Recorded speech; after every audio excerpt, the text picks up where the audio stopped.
politique qu'on fait d'agriculture.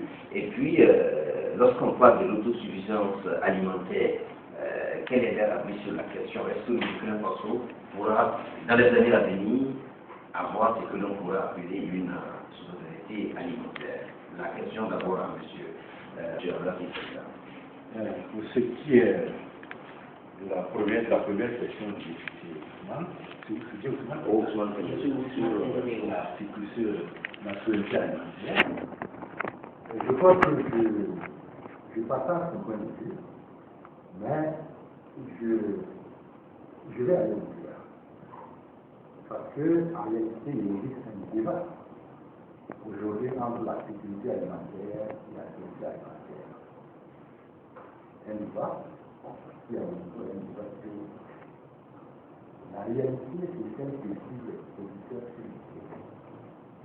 Qu'est-ce qu'on fait pour aider les producteurs aujourd'hui à pouvoir accroître la production agricole, pour avoir plus de revenus, et puis pour eux-mêmes nourrir la population.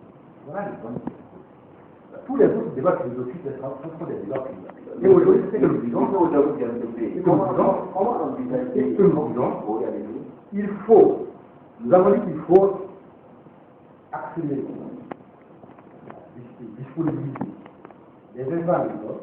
Nous avons dit qu'il faut maîtriser pour sécuriser la production agricole. Nous avons dit qu'il faut accélérer la localisation. Nous disons également que dans notre projet, le projet de notre candidat, il y a la création d'une banque agricole pour résoudre le problème du financement de l'agriculture. Et ensuite, les filières seront organisées pour permettre aux différents acteurs qui travaillent sur les filières d'avoir leur productivité. Et les marchés seront organisés. Et nous allons dire, c'est-à-dire que nous allons faire des termes dans les pays. Parce que notre souci, c'est que les marchés, les pays politiques, doivent être des marchés naturels pour notre culture. Oui, dernière question avant de partir avec la secteur. Comment envisager l'autosuffisance alimentaire quand on sait que beaucoup de gouvernements en Afrique encouragent la culture de l'homme pour faire des déficits à l'État? Ce n'est pas indissociable, parce que vous voyez aujourd'hui, le bassin de la politique agricole du Burkina, c'est en même temps la zone côtière. Le monde est l'une des premières régions productrices du coton. Le monde est aujourd'hui l'une des premières régions productrices du sorgho et du maïs. Le Wé, c'est la province, disons les hauts bassins. C'est la région par excellence de la production agricole. C'est en même temps la région de la production du coton. Ils ne sont pas antinomiques. D'ailleurs, ils les concilient très bien, puisqu'il y a un système de location qui est mis en place. Il y a un système de location triennale. Coton, maïs, sorgho. Le maïs remplace le coton, le sorgho remplace le maïs et le coton remplace le coton. Et par ce cycle, on améliore la fertilité des sols, on évite les maladies et les parasites. Mais comme je vous l'ai dit, il y a une dérive des disciplines et il faut renforcer les producteurs dans la maîtrise des disciplines. Merci beaucoup, M. Odaou Suleiman du MPP. On va passer la parole à M. Ablafi Sekda, secrétaire général de AGI. Alors, sur la question de l'honorable député Ousmane Sendebego, que comptez-vous faire? Je pense que c'est une préoccupation importante dans la mesure où la question de la souveraineté alimentaire est fondamentale, puisqu'on ne peut pas tendre la main chaque fois pour manger et dire ce qu'on pense et ce qu'on veut. Donc, comme on dit, la main tendue est toujours en bas. Maintenant, quand on regarde les conditions on ne peut pas imaginer qu'elles puissent assurer notre sécurité alimentaire.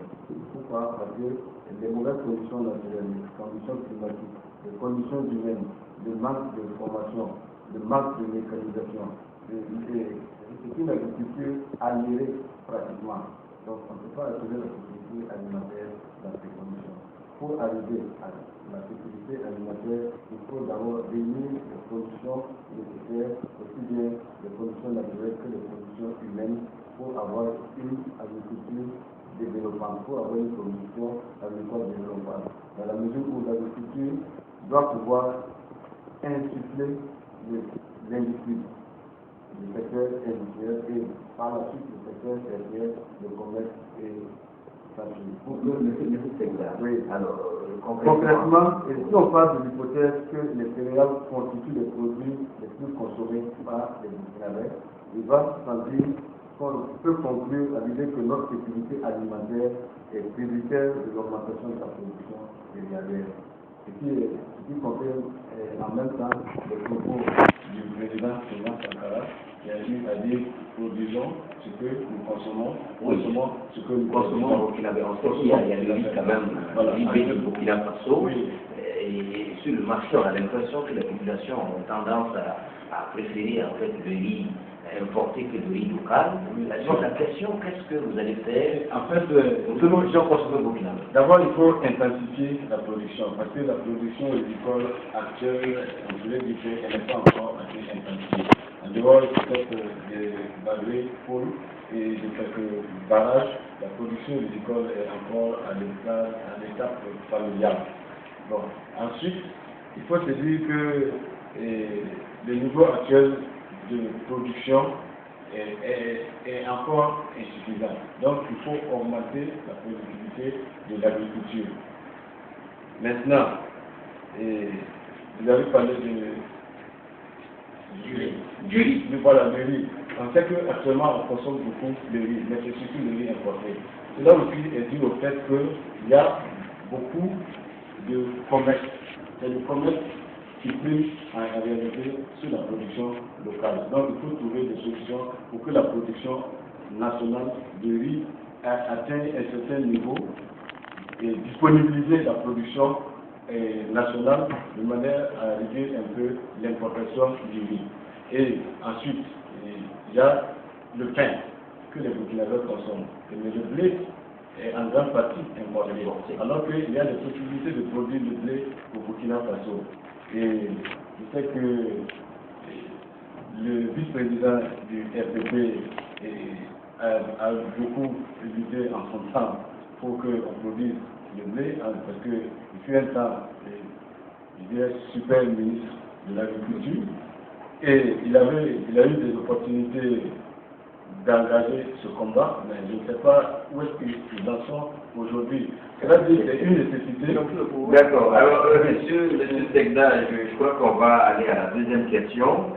La deuxième question, donc, de l'honorable député Ousmane Diallo, qui a soulevé la problématique des OGM. C'est vrai que vous avez déjà donné votre avis sur la question. Agi n'est pas partant avec le coton traité, mais directement avec vous, on va parler donc de la troisième question. Beaucoup d'éléments ont entendu donc leur mettre à cause du coton traité. Est-ce que c'est le même constat que vous faites au niveau donc, de votre parti, M. Tegda Ablacé? Et puis, qu'est-ce que vous comptez faire pour résoudre cette question? Bon, déjà, nous partageons vraiment les soucis et les préoccupations du monde paysan et en particulier des éleveurs en ce qui concerne les pertes qu'ils ont eues dans ce domaine. Et cela dit, nous envisageons justement pour la modernisation de la filière agricole, nous avons prévu de renforcer la production d'aliments de bétail. Il y a des solutions que nous avons actuellement. Nous avons beaucoup de matériaux sur lesquels on pourrait s'appuyer pour produire des aliments de bétail. Et la technologie existe et actuellement il y a l'entreprise Cato qui fait des broyeurs et l'État qui avait au courant du ministère de l'économie et des finances a même déjà acheté des échantillons et mis à la disposition de certaines populations. C'est des broyeurs qui produisent des aliments de bétail et ça peut permettre de résoudre beaucoup de problèmes des aliments de bétail. En réalité, on a des solutions naturelles. On a des solutions naturelles. Les produits chimiques et les produits qui viennent d'ailleurs, on ne contrôle pas, on ne maîtrise pas, c'est ça qui pose souvent problème. D'accord. Alors, M. Ablas et Tegda. J'en profite pour aborder la question de Monsanto. Oui. Parce que vous savez que cette entreprise est inscrite le cadre de la marchandisation de l'agriculture. Donc, la terre entière est un objet de commerce pour eux et ils cherchent partout à investir et à rentabiliser au maximum, en faire de l'agriculture un objet de commerce. Donc, et vous êtes contre le projet Monsanto? Bon, en tout cas, nous ne sommes pas partants pour cette manière de produire, de faire de l'argent avec de la nourriture. D'accord, donc on retiendra que l'Alliance des jeunes pour l'indépendance et la République n'est pas partant pour le coton pété. Alors, et nous ne sommes pas d'accord aussi avec le projet de Monsanto. Nous allons donner la parole à M. Oudraogo Suleiman du FDP sur la question de monsieur ou du député Ousmane Kendebego. Les OGM, vous avez dit dans votre que vous êtes partant de ces OGM. Et maintenant, nous allons vous poser la question suivante. Qu'est-ce qu'on va en faire avec le fait des éleveurs qui ont été pratiquement détruits par le coton pété, selon donc la question de l'honorable député Ousmane Kendebego? Alors, la question, je dirais que j'ai déjà eu ce débat avec lors d'un atelier sur l'agroécologie organisé par le député Ousmane. Ces questions sont revenues et j'ai demandé simplement qu'on documente ces faits. Il m'avait été dit que ces faits avaient été documentés et j'ai demandé à ce qu'on me transmette la documentation pour que je puisse regarder les choses avec. C'est un débat avec lequel j'ai participé à un débat organisé par l'agroécologie. Jusqu'à aujourd'hui, je n'ai pas eu ces documents. Donc vous voulez dire que à ce niveau, nous ignorons que des tests sont moins du fait exprès. Nous ne sommes pas informés. Et donc, je ne peux pas répondre à cette question dans la mesure où je n'en connais pas. Et dans la mesure où, si une telle préoccupation existait dans le pays, on aurait pu le faire. Parce qu'il y a une institution, il y a le laboratoire de biotechnologie au Burkina, qui est un laboratoire du ministère de la Recherche, qui s'occupe de cette question des biotechnologies. Je crois que ce laboratoire aurait été quand même informé et qu'il allait avoir des semblants de solutions qui devraient être utilisées. Donc, jusqu'à ce que nous ayons connaissance justement des documents qui nous disent que les bêtes sont mortes, les OGM, nous n'avons pas d'accord.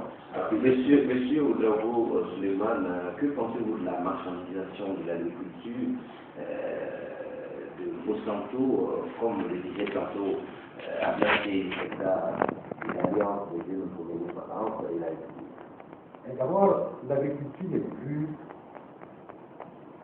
une agriculture de pas. L'agriculture est une activité économique. Et 85% du dont nous avons parlé, déjà c'est une surprise. Il va voir la proportion pour la sécurité alimentaire de la famille. Le reste, c'est une issue du marché. Sinon, comme notre fonctionnaire, vous et moi, comment on allait manger? L'agriculture est une activité économique parce qu'aujourd'hui, nous avons des produits comme le sésame, comme la mangue, comme nos animaux, que nous exportons et que nous vendons sur le marché international. Et l'agriculture, parce que c'est une activité économique, Elle contribue pour 40 à 45% dans la création de la valeur ajoutée dans notre pays. Donc on ne peut pas réduire l'agriculture aujourd'hui à son rôle d'alimentation, à son rôle de subsistance. L'agriculture doit nourrir les Burkinabés et participer à la croissance économique de ce pays-là. C'est ce que nous disons. Nous disons que c'est un pays agricole. Conclusion, il faut la marchandisation de l'agriculture. L'agriculture est une activité économique. L'agriculture est une activité économique. Oui ou non, monsieur? Il faut procéder à la marchandisation. Qu'est-ce que vous appelez marchandisation? Si ce sont les produits de marché, il faut mettre les produits sur le marché. Je vois que M. Abbas est secteur de Agir. Oui, bon, en fait, je vais préciser les pensées, parce que la réalité, il ne s'agit pas de sortir la difficulté de l'économie, parce qu'en réalité, c'est le premier secteur, le secteur primaire dans l'économie, dans l'architecture de l'économie. Il y a trois secteurs, le primaire, le secondaire et le tertiaire. Et l'agriculture est bien dans le secteur primaire de l'économie.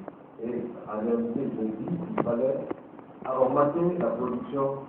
Il faut que le secteur-là puisse en fait booster le secteur industriel et par la suite le secteur tertiaire. Ce qui veut dire que je considère que c'est une activité économique. Maintenant, quand il s'agit de nationalisation, je parlais de l'exemple de Monsanto, c'est-à-dire de l'augmentation de la productivité de l'agriculture en utilisant des produits chimiques et des transformations des gènes pour augmenter la production dépendamment de la pratique. Et ça, c'est pour atteindre le maximum. C'est-à-dire ce qui est recherché, c'est le maximum et ce n'est pas forcément la qualité, nutritive. C'est-à-dire que produire plus pour pouvoir vendre. Ce n'est pas forcément. Donc je suis d'accord pour l'augmentation de la production, mais en utilisant des produits naturels, il y a la chimie organique, on sait que ça joue beaucoup sur la production agricole, et va s'améliorer, ça joue sur la production, augmenter la production, mais quant à développer des systèmes ou des méthodes pour augmenter la productivité de l'agriculture et en fait un objet de commerce purement et simplement, c'est ce que on suspecte et on condamne. Alors, peut-être on va arrêter là pour les réponses aux questions du député Nous allons écouter un autre acteur de la société civile, Jonas Inès, lui qui est dans le domaine des mines, qui pose des questions sur le domaine des mines. Essentiellement sur le secteur de mines et du Savali. Ok, merci Jonas. Je pense que M. Yann, la société civile a évoqué ici 4 préoccupations. Comment d'abord gérer le secteur minier, c'est la gouvernance du secteur des mines. Il a évoqué en deuxième position la question de l'emploi au niveau des sociétés minières. En troisième point, c'est comment gérer en réalité l'après-mine et finalement sur la fiscalité minière. Il a terminé par la fiscalité minière. Mais peut-être avant de vous permettre de répondre à ces préoccupations, une question préalable. Comment est-ce que vous jugez le nouveau code minier qui a été adopté par le CNT après quand même 2 ans de discussion entre les différents acteurs? Je peux commencer maintenant par M. Cédra de la justice.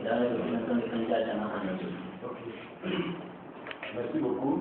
Et je crois que le nouveau code minier peut être considéré comme une avancée, une relative avancée en matière de solutionnement et de préoccupation des populations et en ce qui concerne les retombées du secteur minier et sur les conditions de vie et sur les questions environnementales. Mais c'est une avancée, mais ce n'est pas encore la solution, parce qu'il y a beaucoup de choses qui peuvent être faites dans ce domaine.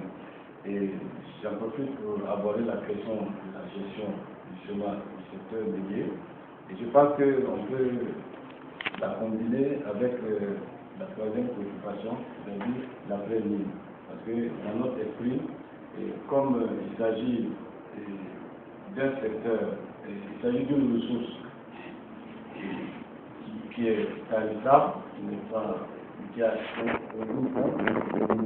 dans le temps, il faut peut-être la gérer en pensant à l'avenir. Donc on ne peut pas imaginer qu'on puisse aborder la question des mines sans penser à l'après-mine. Donc cela dit, nous avons prévu qu'il y ait des prélèvements sur les ressources minières pour être investis dans les secteurs sociaux productifs, dans les secteurs productifs. D'abord, dans l'éducation. C'est indispensable parce que l'avenir, comme on dit, c'est dans l'éducation. Et alors que les mines, ça appartient à toutes les générations. Or, son exploitation a une durée limitée dans le temps. Cela dit, il faut forcément prélever une partie de cette ressource pour l'investir dans l'éducation, parce que c'est une manière d'investir dans le futur. Et en même temps, quand on investit dans l'éducation, il faut former des gens dans les secteurs d'exploitation minière. Il faut renforcer la formation des étudiants dans ce domaine, parce que c'est un secteur productif de richesse. Donc, les mines de l'éducation peuvent s'influencer positivement, et dans la mesure où ça sera une manière de rendre le secteur minier un pilier du développement. Je pense que dans le nouveau code minier, il y a plus de 1% pour un fonds pour régler ces questions. Est-ce que vous avez d'autres propositions de développement? Bon, peut-être